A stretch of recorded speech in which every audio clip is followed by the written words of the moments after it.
Challenging everything can be especially useful when it comes to sleep-related thoughts, beliefs, and behaviors. Many of our sleep-related beliefs and behaviors are not accurate and are unhelpful. As a result, they actually contribute to the persistence of insomnia by reducing sleep drive, interrupting the body clock, and increasing arousal. In light of this, we can conclude that a shift in how we view sleep, as well as a shift in unhealthy sleep habits, can be beneficial in improving sleep that has been adversely affected by chronic insomnia. According to a study released in July 2020, we have an estimated 6,000 to 6,500 thoughts every day. If you suffer from chronic insomnia, chances are that a good portion of those thoughts relate to sleep. Just as it's possible to argue that the 6,000 plus thoughts we have each day aren't 100% accurate 100% of the time, it's also reasonable to argue that the sleep-related thoughts we have on a daily basis aren't always 100% accurate.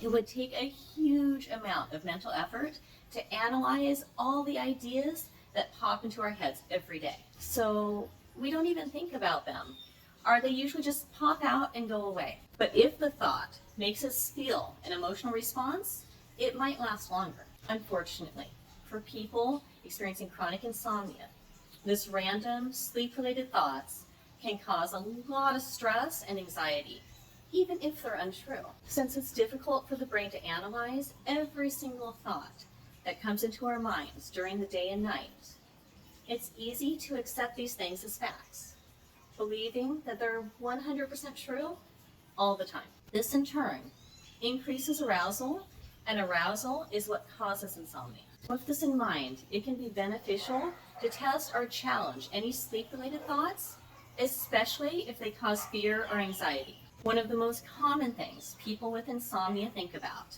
when they're sleepless is, what's going to happen tomorrow? It could be something like, if I don't get a good night's sleep, I won't be able to make it through the day tomorrow. If we take this thought as absolute truth without taking the time for further examination, that's a scary thought. But if we pause for a second to think about this thought, we might remember how many times we've gotten through the day, even after a bad night's sleep. If you're currently watching this video, then you have a 100% success rate of getting through the day after a night of little to no sleep. We may also recall how many times we've had good days, at least one or two good days, even if we haven't slept well in the night. If we're able to see that our first thought isn't accurate, then maybe we'll replace it with something more accurate.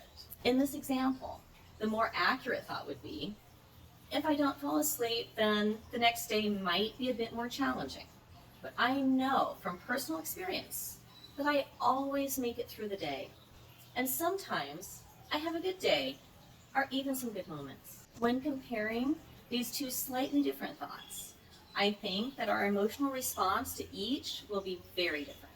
The first thought would probably cause a lot of anxiety, whereas the second and more accurate thought would cause a bit less anxiety, because anxiety is a form of excitement, and excitement creates sleep disruption. So the replacement thought is likely to cause less sleep disruption.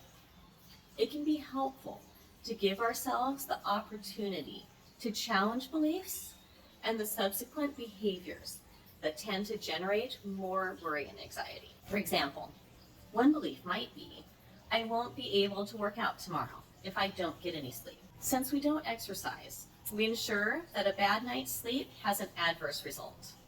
This leads to increased anxiety and, you guessed it, this perpetuates disordered sleep. In this case, it's going to be difficult to assess this belief and substitute it with a better one if we don't give ourselves a chance to question it. If we never exercise after a bad night's sleep, we never get a chance to ask ourselves how accurate this particular belief that feels like it's causing us so much stress and anxiety really is. In this instance, it may be a good idea to set yourself up for a small trial run. Instead of believing that you will not be able to work out after a sleepless night, you may want to test the truth of this belief by doing some exercise. If this seems too strenuous for you, you may try a lighter workout than usual. But if you really want to put that belief to the test, do a regular workout, just like you used to do after a good night's sleep.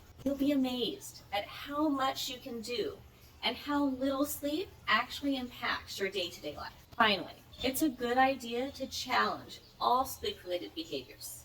Generally, anything we do to induce sleep is known as sleep efforts. Sleep efforts don't work because they suggest that sleep can be controlled, which is completely untrue. Sleep is an automatic process that happens naturally without our interference. When we engage in a sleep effort, our brains need to stay alert to track the results. This only makes sleep even more challenging to achieve. In many cases, we continue to use sleep aids, such as supplements, that we know aren't working.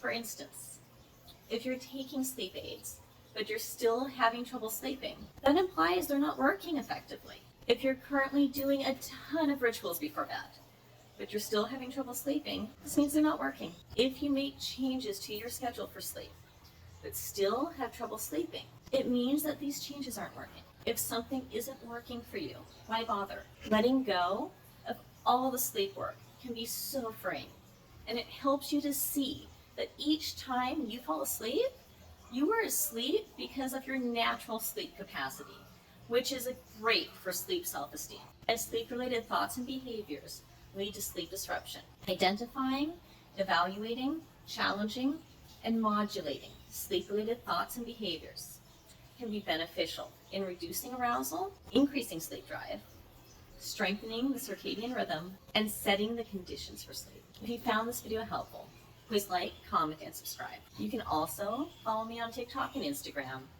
and I have a number of coaching packages available on my website. Please let me know if you have any questions on what sleep-related topics you would like me to cover in the future. Thank you for taking the time to be here with me today. As always, I would like to leave you with this important message. You're not broken. You're whole, perfect, and healthy, just the way you are, and you can sleep.